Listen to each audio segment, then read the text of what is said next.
आज हम सत्रह चार देखेंगे और आपको गिनना आता है। प्रभु की स्तुति हो। तो सत्रह चार आत्मा का फल, और मेरे पास एक प्रकार का चुटकुला है जिसे जिराफ परीक्षा कहते हैं। चार प्रश्न है, आप एक भी नहीं छोड़ सकते। आप एक जिराफ को रेफ्रिजरेटर में कैसे डालेंगे? रुकिए और इसके बारे में सोचिए। सही उत्तर है रेफ्रिजरेटर खोलो, जिराफ को अंदर डालो और दरवाजा बंद करो। प्रश्न ये परखने के लिए है कि आप सामान्य चीजों को जटिलता से तो नहीं करते। नंबर दो, आप हाथी को रेफ्रिजरेटर में कैसे डालेंगे?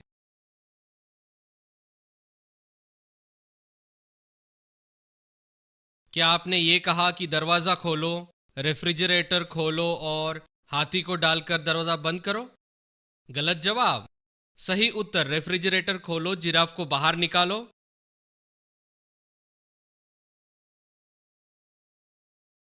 हाथी को अंदर डालो, दरवाजा बंद करो। यह आपकी भूतकाल की क्रिया को याद रखने की क्षमता दिखाता है।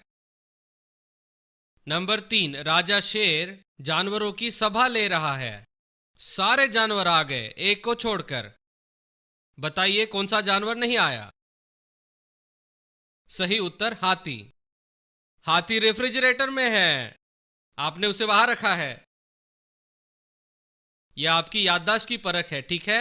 अगर आपने पहले के प्रश्नों का सही उत्तर नहीं दिया तो भी आपकी क्षमता परखने का एक मौका है। नंबर चार, एक नदी है जिसको आपको पार करना है, लेकिन उसमें मगरमच्छ है। आपके पास नाव नहीं, आप कैसे पार करेंगे? नदी में कूद जाइए और तैरकर पार कीजिए। क्या आपने सुना नहीं? सारे मगरमच्छ सभा में गए हुए हैं। ये परख इसलिए कि आप अपने गलतियों से सीखते या नहीं। एंडरसन के अनुसार जब उन्होंने दुनिया भर के पेशेवर लोगों की ये परीक्षा ली, सबने गलत जवाब दिए, लेकिन प्राथमिक स्कूल के बच्चों ने सही जवाब दिया। तो ये सिर्फ फलदायक विचार है, ठीक है। याद है हम आत्मा का फल पर बात कर रहे थे और गलातियों 5, और हम एक सूची देख रहे थे जो गलातियों 5 में है, जो शरीर के विभिन्न प्रकटीकरण और प्रदर्शन के बारे में है। और फिर वो आगे कहता है, अगर तुम शरीर के अनुसार चलो तो क्या नहीं होगे? वारिस नहीं होगे। क्या उसने कहा उद्धार नहीं होगा? क्या कहा स्वर्ग नहीं जाओगे? लेकिन कितनों को पता है जब स्वर्ग जाएंगे? आप पहला कुरिन्थियों 3 पढ़िए, कहता है अगर तुम नींव पर निर्माण करो जो मसीह और सोना चांदी या बहुमूल्य पत्थर है, आपको इनाम मिलेगा जब आप स्वर्ग जाएंगे। ठीक है, अगर आप उस नींव पर निर्माण करें जो मसीह है, काठ घास फूस जो जल सकती है, ठीक है, जब आप स्वर्ग जाएंगे आपको इनाम मिलेगा? नहीं। आप स्वर्ग जाएंगे, हाँ, आप बच जाएंगे, परंतु जलते जलते। बिल्कुल वैसे जैसे कुछ लोग आग में से बचे हो, लेकिन सिर्फ उनके पीठ पर सिर्फ कपड़े ही बचे हो। बिल्कुल वैसे ही ये मत सोचिए जब आप स्वर्ग जाएंगे तो वहां पर कुछ हमारे मुझे 110% अनुग्रह है, लेकिन ये मत सोचिए कि हमारे अनुग्रह के संदेश में ये हमें ये आज़ादी नहीं देता कि हम कुर्सी पर बैठे रहे और कुछ भी ना करें, क्योंकि जब आप स्वर्ग में जाएंगे अचंभित हो जाएंगे, क्योंकि ऐसा नहीं होगा। वहां पर समान मौका नहीं है। मेरा मतलब ऐसे लोग होंगे जिनको इनाम मिलेगा, कुछ को नहीं मिलेगा। कुछ ऐसे होंगे वारिस होंगे, कुछ नहीं होंगे। और हमारे विरासत का भाग भजन हमें बताता है, मेरे ख्याल से भजन 2 का 8, कि अन्य जातियों की संपत्ति हमारी विरासत है। तो आत्मा के फल के संदर्भ में वो कहता है, देखो अगर तुमने ये निर्णय ले लिया है कि शरीर को प्रदर्शित करोगे, तुम वारिस नहीं होंगे, पर, सब कहिए पर, आपके पर के दूसरे और जो भी है उस पर आप विश्वास करते हैं। पर मैं मेरे पासबान से प्यार करता हूं, पर मैं मेरे पति से प्यार करती हूं, पर अब आप एक बकरी की तरह कर रहे हैं।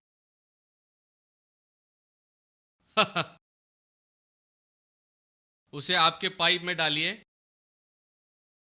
ठीक है। पर वो कहता है कि तुम वारिस नहीं होंगे, पर अगर आप और मैं पवित्र आत्मा को अनुमति दे कि वो हमारे अंदर काम करे और आत्मा के फलों को हमारे द्वारा प्रदर्शित करे, तो उसका मतलब क्या होगा? हम वारिस होंगे। मैंने कहा वारिस होंगे। मैंने कहा हम वारिस होंगे। और आपको अनुग्रह मिला है फल को प्रदर्शित करने का। शरीर को प्रकट करने के लिए आपको अनुग्रह नहीं है। क्या आप शरीर को प्रदर्शित कर सकते हैं? लेकिन उसके लिए प्रभु ने अनुग्रह नहीं दिया। अनुग्रह दूसरी बातों में परमेश्वर की योग्य बनाने की सामर्थ है, और उसने आपको पाप करने और शरीर के अनुसार चलने के योग्य नहीं बनाया। आप वो कर सकते हैं, लेकिन वैसा करने के लिए उसका अनुग्रह नहीं, आप खुद करते हैं। आमीन। फ्रैंक सिनाट्रा के साथ गाए नर्क का गीत मैंने अपने तरीके से किया। हालेलुया। तो आत्मा का फल है सबसे पहले प्रेम। सब कहिए प्रेम। ए है प्रेम। आत्मा का हर एक फल प्रेम की परिभाषा में पाया जाता है। पहला कुरिन्थियों अध्याय 13। आप में जो लोग शिक्षक है, इसे लेकर एक श्रृंखला बना सकते हैं। इसमें से प्रेम के फल को प्रदर्शित करने में स्वयं से पहले दूसरों की भलाई करना शामिल होता है। आपको याद है पिछले बार हमने आनंद के बारे में बात की थी।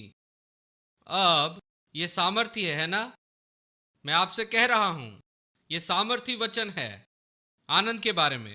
आपको आशीष मिले। हमें आनंद के साथ परमेश्वर की सेवा करने की आज्ञा है ना? आनंद के साथ परमेश्वर की सेवा की आज्ञा। मेरे आसपास जो हो रहा है उस पर खुशी आधारित है, और आनंद परमेश्वर ने जो किया या कर रहा है उस पर आधारित है। और इसे याद रखिए, हम जगत की ज्योति हैं। क्या आपको ये बात याद है? मैं ज्योति हूं, कहिए मैं संसार की ज्योति हूं। ठीक है, लेकिन नीति वचन 13:9 क्या कहता है? धर्मियों की ज्योति किसके साथ रहती है? आनंद के साथ।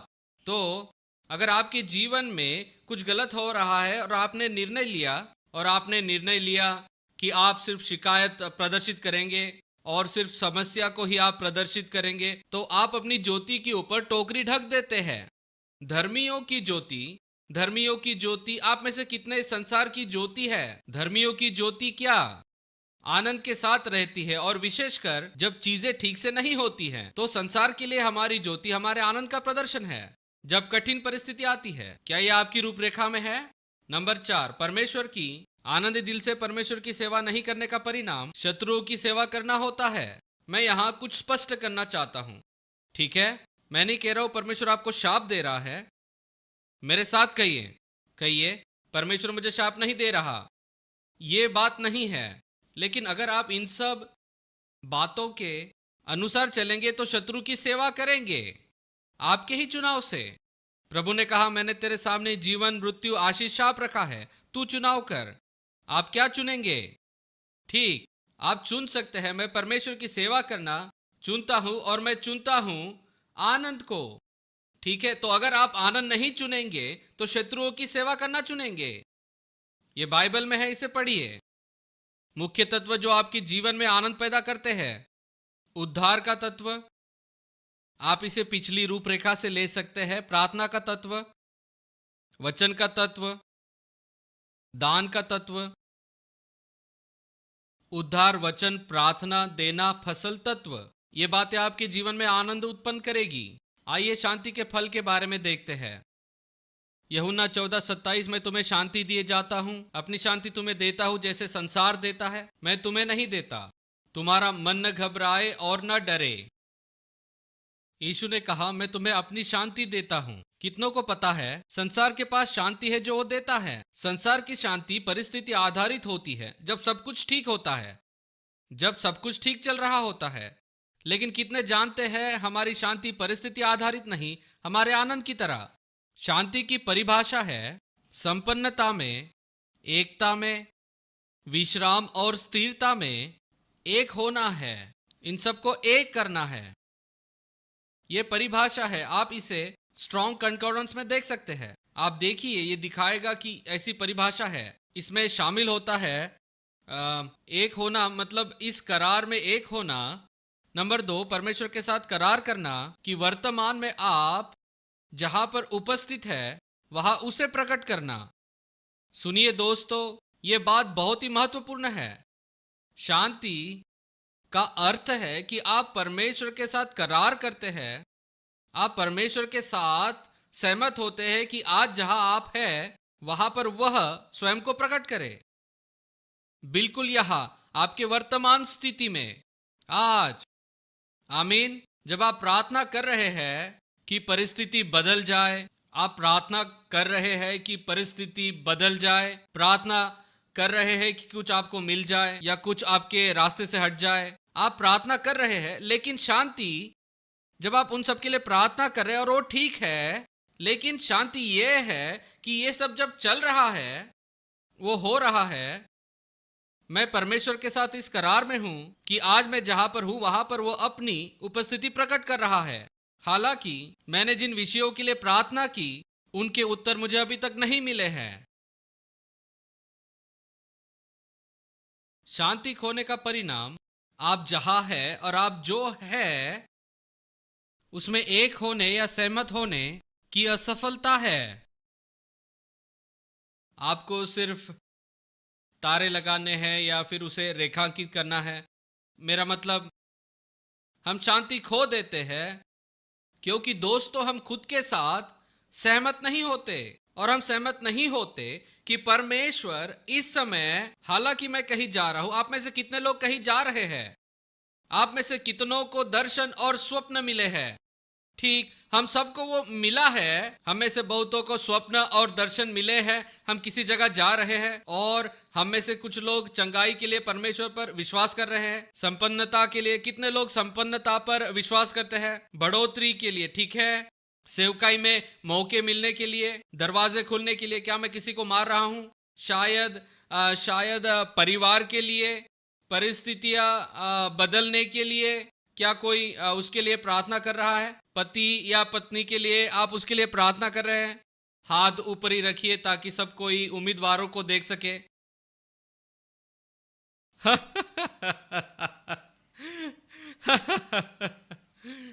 लेकिन जब आप प्रार्थना कर रहे हैं, ऐसी इच्छाएं रखना ठीक है। परमेश्वर ने जिन स्वप्नों को आपके मन में डाला है वो ठीक है। लेकिन कई बार जब हम किसी बात के लिए प्रार्थना कर रहे होते हैं, आप विश्वास कीजिए आपको मिलेगा, आप विश्वास कीजिए और आप पाएंगे, ये भविष्य में है। जब हम प्रार्थना करते हैं और विश्वास करते हैं जो आने वाला है उस बात के लिए, हम आज जहां पर है वहां शांति खो देते हैं।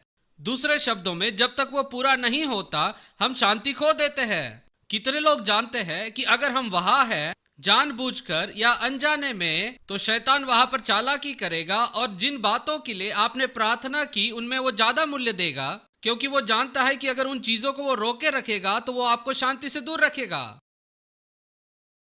और अगर वो आपको शांति से दूर रख पाया तो परमेश्वर की उपस्थिति से दूर रख पाएगा, क्योंकि आप हटा देते हैं। हालांकि परमेश्वर ने आपको वो स्वप्न दिया है, आपके पास वो स्वप्न है, उसने वो आपके दिल में डाला है, लेकिन शैतान आपके साथ चालाकी कर रहा है कि आप अपनी शांति को एक और दिन, कुछ और समय और दूसरे जगह के लिए दूर रखे। आप मेरे साथ हैं? हमारी ज्यादातर प्रार्थनाएं उन बातों से संबंधित होती है जिनसे हम शांति खोते हैं। हमारी बहुत सी प्रार्थनाएं, नंबर 4 पन्ना 2, हमारी प्रार्थनाएं उनसे संबंधित होते हैं जिससे हम शांति खोते हैं। हम उन बातों के लिए प्रार्थना करते हैं जो हमारे पास नहीं है, या हम किसी बात या किसी व्यक्ति से छुटकारा के लिए प्रार्थना करते हैं जो हमें नहीं चाहिए।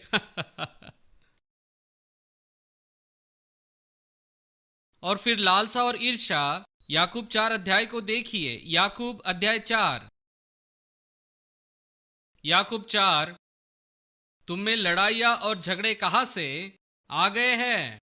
क्या उन सुखविलासों से नहीं जो तुम्हारे अंगों में लड़ते भिड़ते हैं?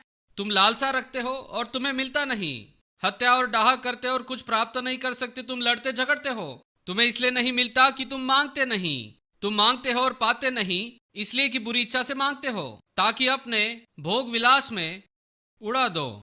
फिर वो कहता है कि हे व्यभिचारियों और व्यभिचारिणियों। वाह, ये रहने की कोई अच्छी जगह नहीं है ना?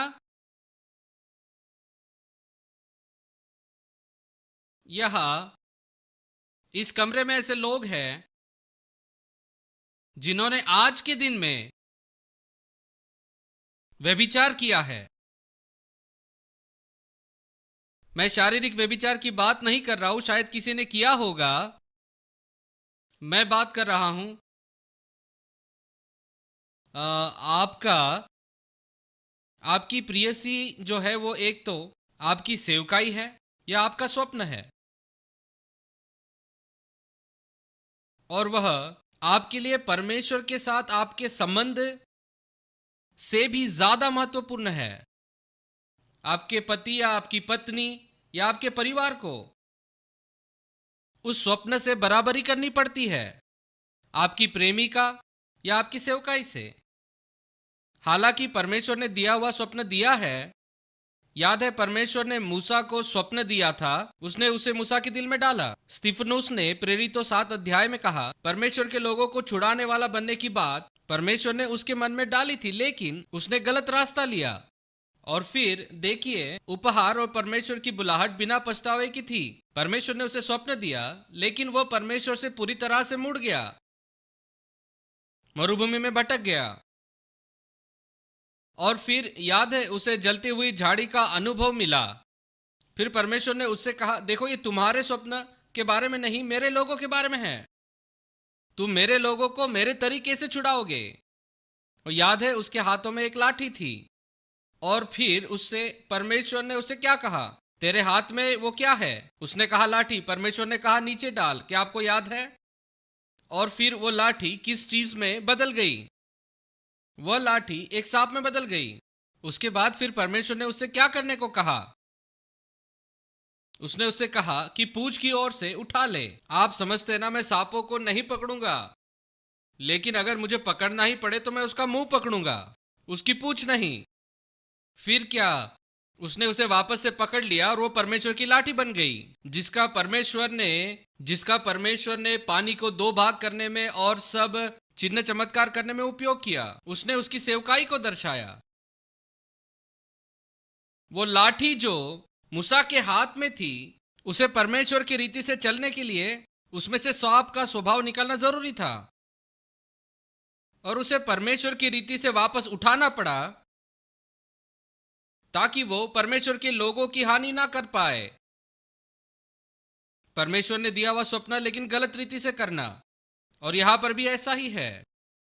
और लोगों को, आपके पास ये स्वप्न हो सकता है, लेकिन बहुत बार हम अपने स्वप्न के साथ रोमांटिक संबंध रखते हैं। इसलिए बाइबल कहती है, यहोवा को अपने सुख का मूल जान, अपने स्वप्नों को नहीं। यहोवा को सुख का मूल जान और वह तेरे मनोरथों को पूरा करेगा। आमीन। अधिक से अधिक लालसा और इच्छा हमारे जीवन में शांति को क्रियान्वित नहीं करने के फल है, क्योंकि बहुत बार परमेश्वर ने दिया हुआ स्वप्न, परमेश्वर का दर्शन, लेकिन हम लालसा में भटकते हैं। वो भविष्य में होगा, हमने प्रार्थना की, विश्वास कर रहे हैं, जानते हैं परमेश्वर करेगा। मैं इस बात को हल्का नहीं ले रहा हूं। मैं आशा को और स्वप्नों को और परमेश्वर ने आपको जो दिया उसे मानता हूं, लेकिन हमें उसे सही रीति से करना है। देखिए क्या होता है, देखिए बहुत से लोगों के साथ क्या होता है, मैं जानता हूं क्योंकि मैं वहां रहा हूं।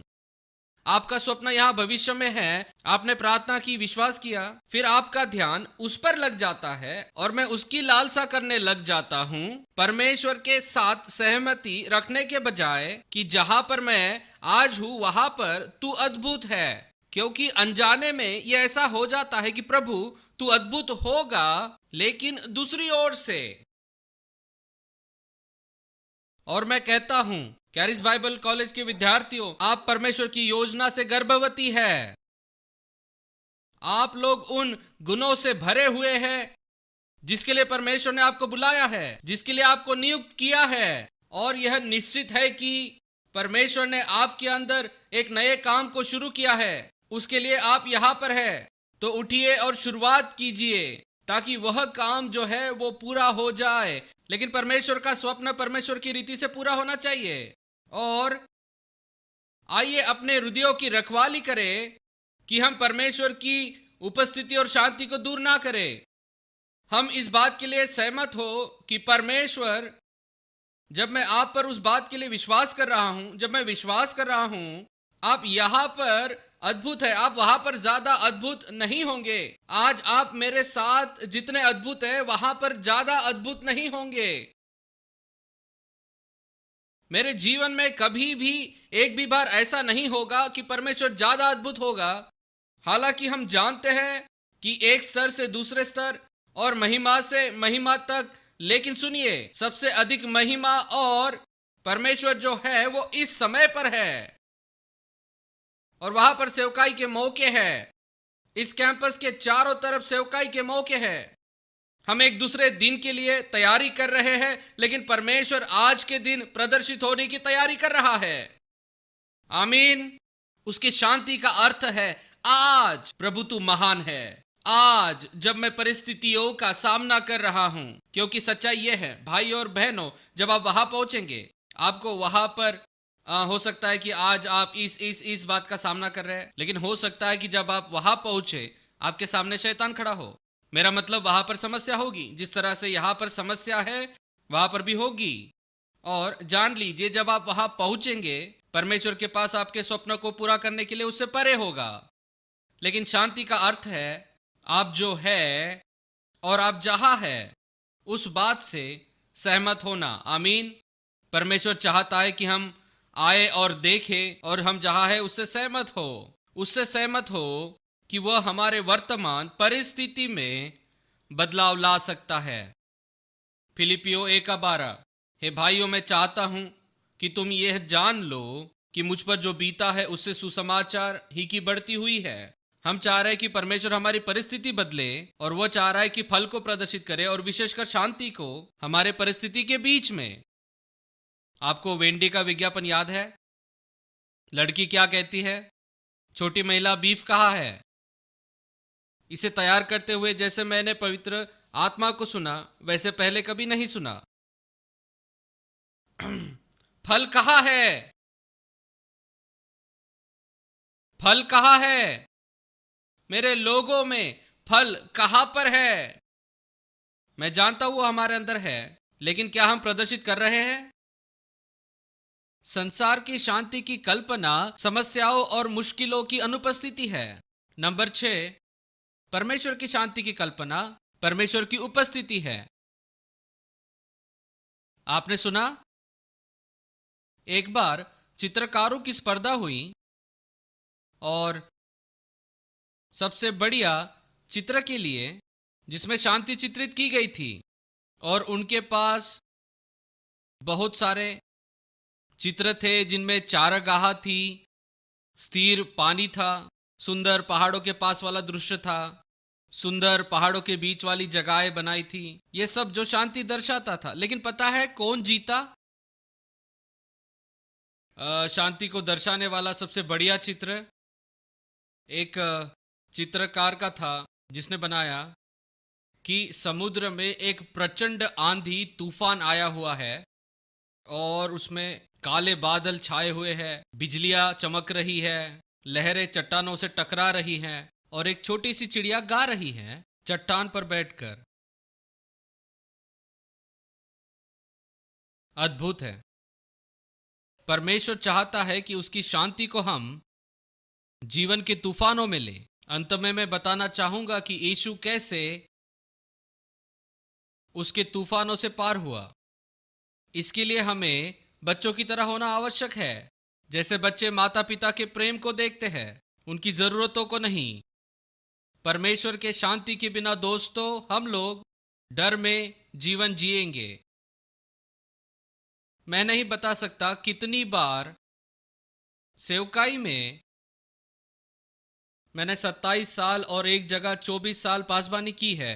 आपको बुरी खबरें मिलती है, सब कुछ ठीक चल रहा होता है और बुरी खबर आती है।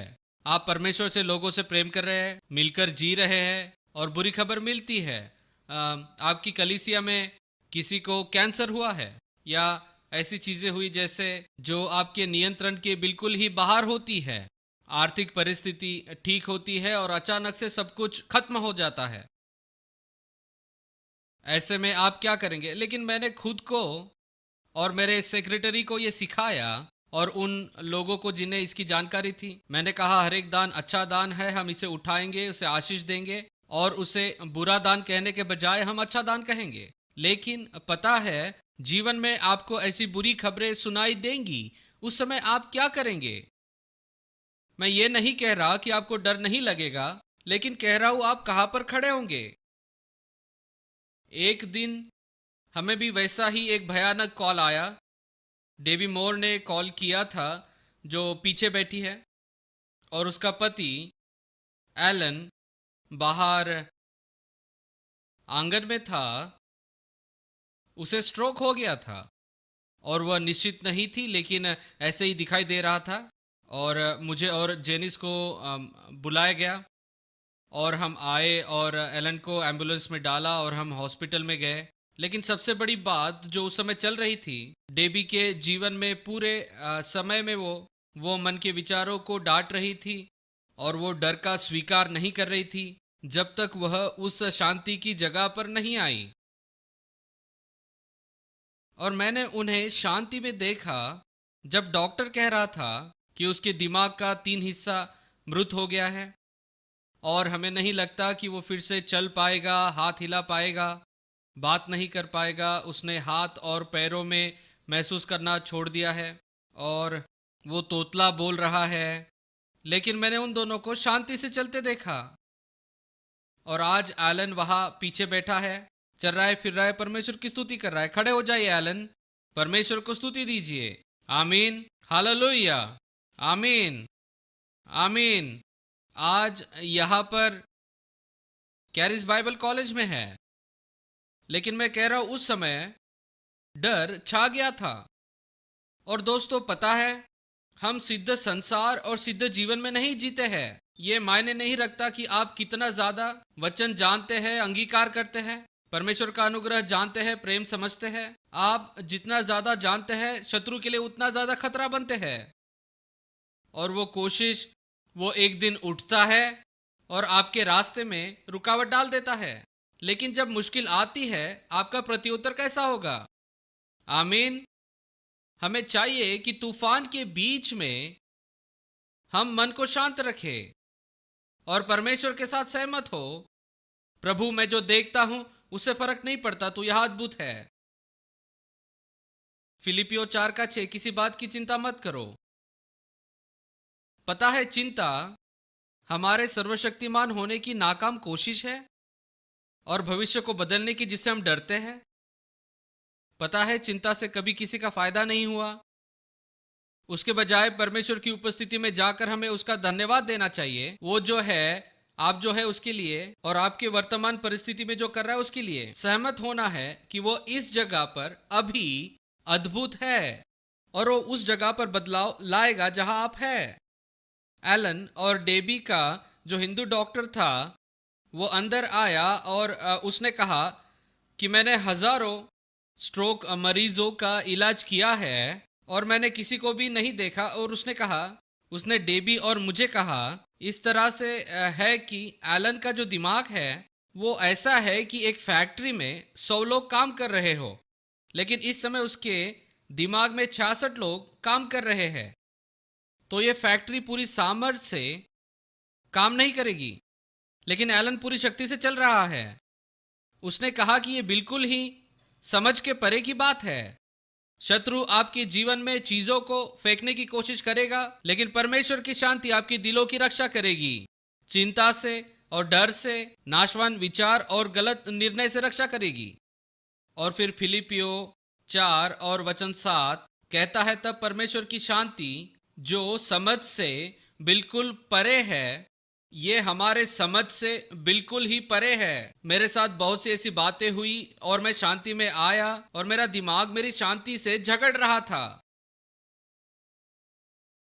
मुझे नहीं पता, अभी तक मेरे पास उत्तर नहीं है, लेकिन मेरे पास शांति है। आमीन। और वह शांति आपके समझ पर विजय पाएगी। देखिए फिलिपियो अध्याय 4, फिलिपियो 4।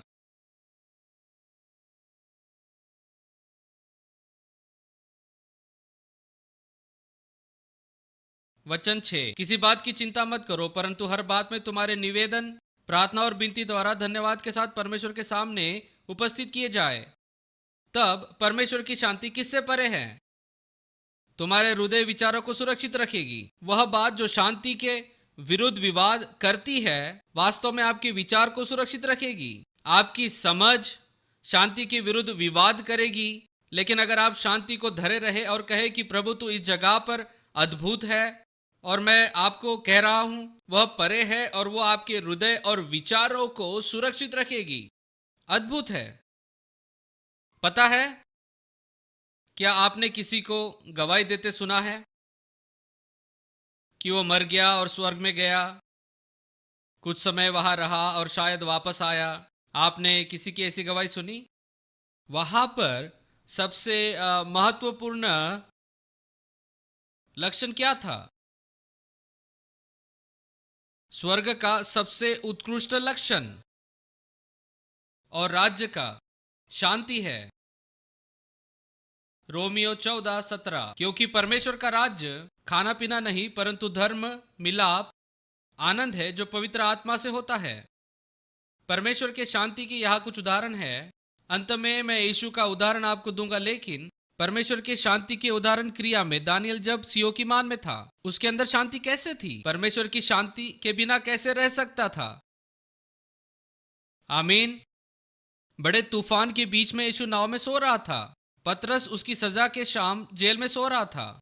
तूफान के बीच में पौलुस नाव के लोगों को बोल रहा था, मत डरो, क्योंकि तुम्हारे बीच किसी के जीव की हानि नहीं होगी, सिर्फ जहाज टूट जाएगा, क्योंकि परमेश्वर ने मुझसे कहा है। आपके जीवन में परमेश्वर की शांति को बरकरार रखने की कुछ कुंजी यहां पर है।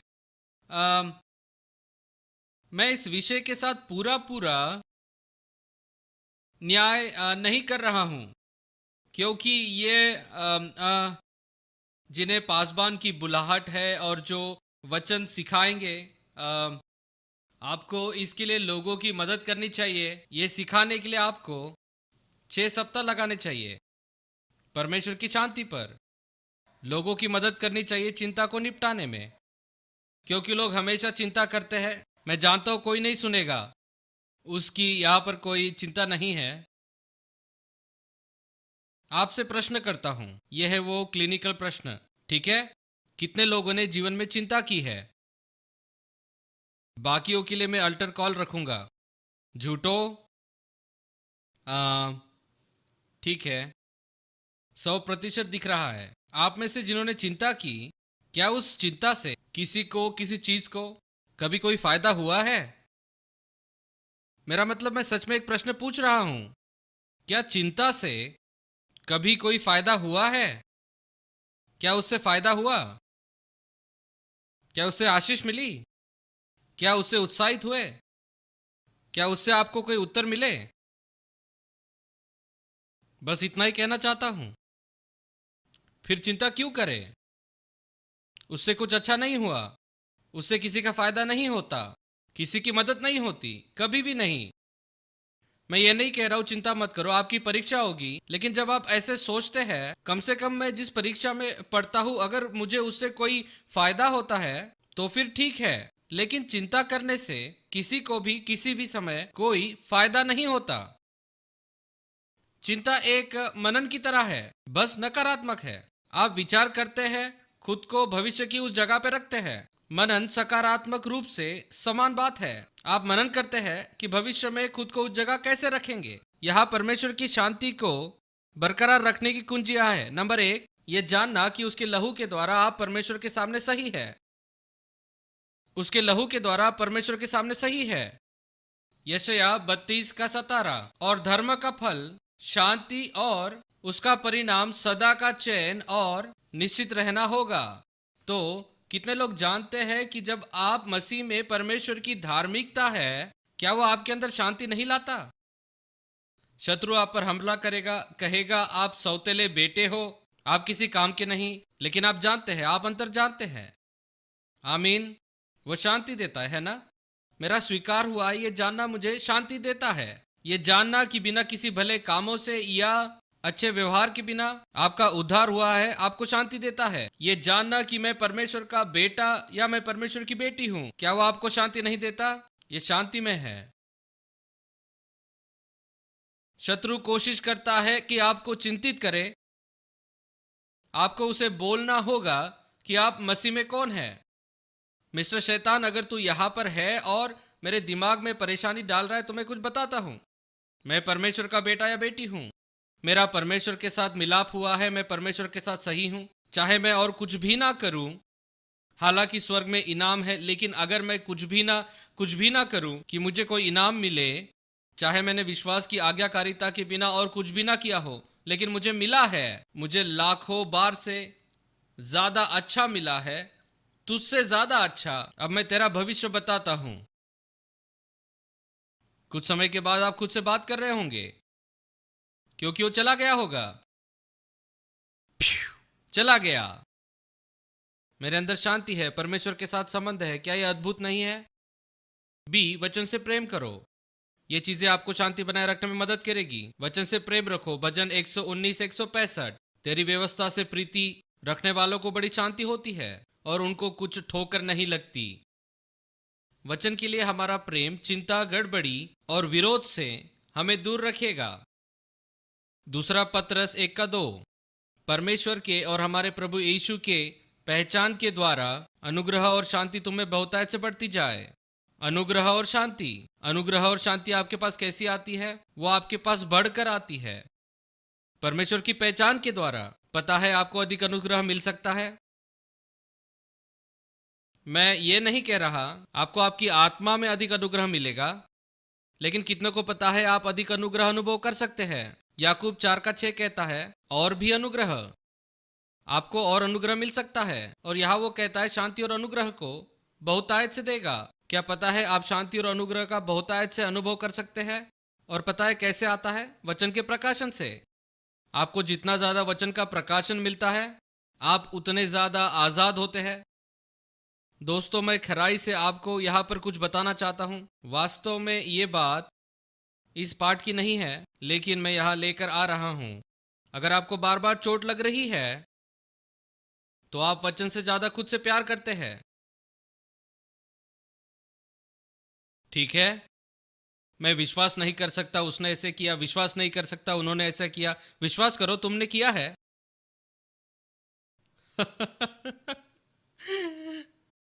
मैं विश्वास कर सकता हूं मेरे जैसे ही उनको भी शरीर मिला है। मैंने किया है। आप में से कितनों ने किया? उसे क्षमा करो और आगे बढ़ो भाई। आप जितना ज्यादा वचन को और परमेश्वर ने उद्धार में आपके लिए क्या किया वो जानेंगे, उतनी ज्यादा शांति और सुरक्षा महसूस करेंगे। आप अधिक शांति और सुरक्षा अनुभव करेंगे। यशायाह की पुस्तक देखिए, अध्याय 26। यशायाह 26।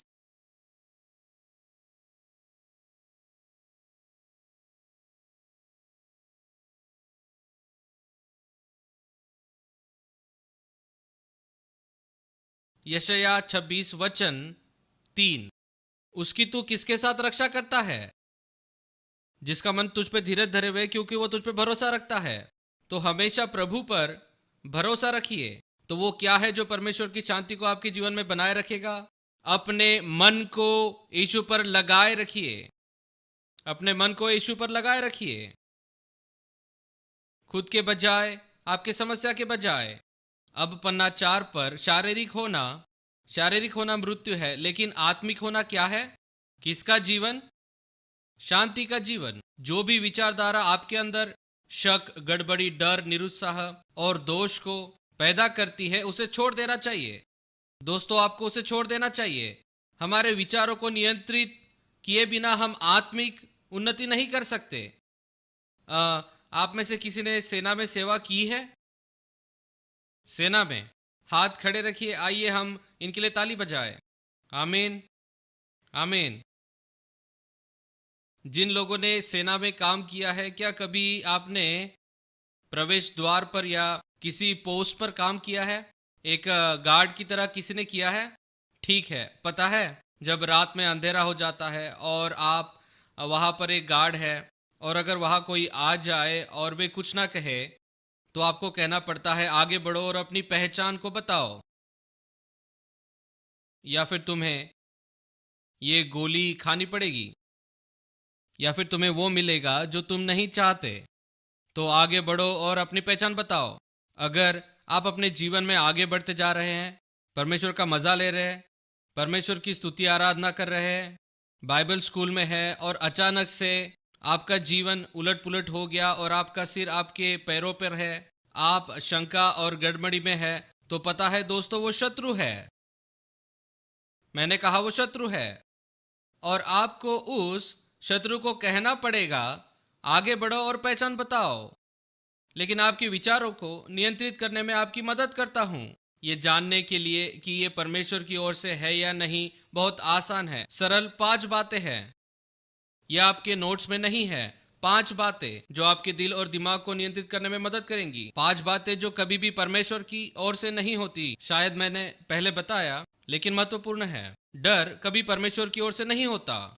तो जो बात डर पैदा करती है वो परमेश्वर की ओर से नहीं। आप उसे पहचानिए और उसे जेल में डाल दीजिए। अपने मन से उसे निकाल दीजिए। संदेह परमेश्वर की ओर से नहीं। उसने कहा संदेह ना करो, तो चाहे वो फिर वचन भी क्यों ना हो। आप में से कितने लोग जानते हैं कि शैतान वचन का उपयोग करता है। अगर कोई वचन आता है और आपके मन में संदेह पैदा करता है, तो आप अपने संदेह पर विश्वास मत कीजिए, संदेह पर संदेह कीजिए। आपके पड़ोसी से कहिए, वो आपको कह रहे हैं।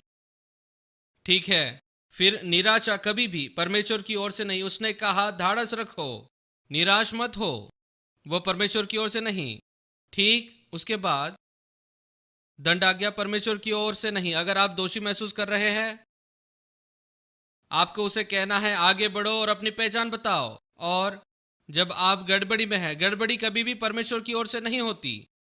ये 5 बातें, डर, संदेह, निराशा, दंडाज्ञा और गड़बड़ी, वो कभी परमेश्वर से नहीं। और इसलिए चाहे वो कैसे भी आए और किसी के द्वारा भी आए, अगर वे आप पे वैसा प्रभाव डाल रहे हैं, आप जान जाते वो शत्रु है। और अगर आपको शांति में आना है, आपको उसे कैद कर लेना पड़ेगा। और आप पीछे जाकर देख सकते उसने कहां से प्रवेश किया था। तो आप दरवाजा बंद कर लीजिए और शांति के साथ जाइए। अद्भुत। आमीन। ये अद्भुत है।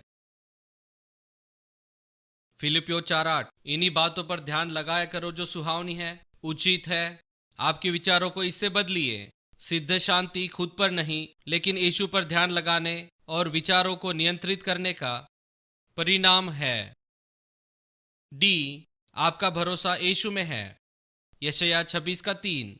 तो उसे पूर्ण शांति में रखता है क्योंकि वो तुझ पर भरोसा करता है। जो हृदय प्रभु पर भरोसा करता है, वो ऐसे मन को निर्माण करेगा जो उस पर और उसके वचन पर भरोसा करता है। शांति भरोसे और विश्वास के वातावरण में सही काम करती है। विश्वास और भरोसा। मेरी शांति, डर या चिंता का स्तर एक सही नाप है जो मुझे मेरे भरोसे के स्तर को नापने में मदद करता है।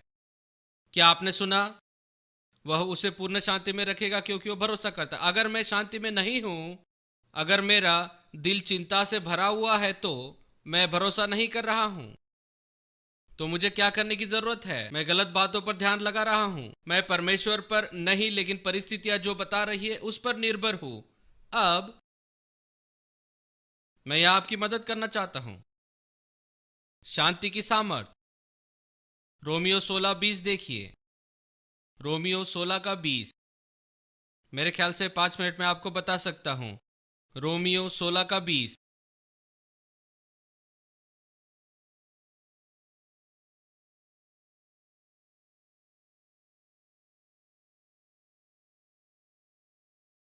और किसका परमेश्वर किसे कुचलवा देगा? किसके पांव से? निश्चित ही वो यहां पर यीशु के आने के बाद की बात नहीं कर रहा है, क्योंकि वो कह रहा है वो आपके पांव के नीचे क्या करना चाह रहा है। शांति का परमेश्वर शैतान के सिर को कुचलवा देगा, या हमारे जीवन के ऊपर उसके अधिकार को हमारे द्वारा, हमारे पांव से। और शीघ्र ही। कब हम शांति के परमेश्वर को प्रदर्शित करते हैं? जब आप जानते हैं किसी पर आपका अधिकार है, आप उसकी ओर बिना डर और चिंता के देख सकते हैं। दूसरे शब्दों में आप शांति में हैं। और आपको याद है, और मैं समय के कारण लूका 8 को नहीं देखूंगा, लेकिन इस कहानी में यीशु ने चेलों से कहा कि नाव पर चढ़ो और झील के उस पार जाओ। वो उनके साथ नाव में चढ़ा और उसने क्या किया? वो सो गया। वो सो कैसे गया? क्या आपको नहीं लगता उसे पता था तूफान आ रहा है? ऐसा क्या था जिसके कारण वो सो गया? शांति। वो परमेश्वर के साथ सहमति में था कि तू यहाँ पर अद्भुत है। फिर क्या हुआ? बड़ा तूफान आया। मैं उसी झील पर गया हूँ और एक बड़ा तूफान आया। नाव पानी से भरने लगी। उन्होंने आकर यीशु को जगाया और उन्होंने क्या कहा? उन्होंने कहा, प्रभु हम नाश हुए जाते हैं। वे क्या कह रहे थे? वे कह रहे थे, पता है ये तूफान हमारा नाश करेगा। तो उसने उन्हें डांटा और कहा तुम्हारा विश्वास कहाँ है? लेकिन उसने सबसे पहले क्या किया? यीशु खड़ा हुआ और उसने तूफान से क्या कहा? तूफान शांत हो जा। उस शांति ने जो उसने अपने मन में रखी हुई थी, उसने शैतान को उसके पांव तले कुचल दिया। जब उसने वो शांति बोली, सारे के सारे तत्व उस व्यक्ति के अधिकार में आ गए, उस मनुष्य के जिसके मन में शांति राज्य कर रही थी। और जब शत्रु आपके पास आता है और समस्या और परिस्थिति और सब प्रकार की बातों को लेकर, तो वो आपको बताना चाहता है कि तुम्हारा नाश हो जाएगा। लेकिन अगर आप सहमत होते हैं कि परमेश्वर इस जगह पर अद्भुत है, और सबसे पहले जब आप उसकी शांति से अपने मन को शांत करते हैं, तब आप शांति के साथ तत्वों से बात कर सकते हैं और फिर शीघ्र ही आप शैतान के सिर को आपके पैरों के तले कुचल देंगे। ये सामर्थ्य है। मैंने कहा यह सामर्थ्य है। प्रचंड तूफान के ऊपर यीशु का अधिकार पहले अपने मन में शांति को रखने का परिणाम था, और फिर उसने उस शांति को तत्वों के ऊपर बोला। ध्यान दीजिए, यहां पर पहले क्या आता है? हम तत्वों को शांति बोलने की कोशिश कर रहे हैं, लेकिन परमेश्वर चाहता है कि पहले हमारे मन के अंदर शांति आए। सही? याद रखिए, हमारी शांति के लिए उसने अपने ऊपर वो सारे कोड़े खाए। उसे कोड़े पड़े ताकि हमें शांति मिले। हम चंगाई के लिए उस पर विश्वास करते हैं, लेकिन वो शांति के लिए भी है। ये उस प्रायश्चित के अंदर है। वो मरा आपकी और मेरी शांति के लिए, और उसके पश्चाताप ने नंबर 5 मुझे शांति दी, जिस तरह मेरे पापों की क्षमा चंगाई मुझे मिली है। फिलिपियो 1:28 हम इसके साथ समाप्त करेंगे। फिलिपियो 1:28।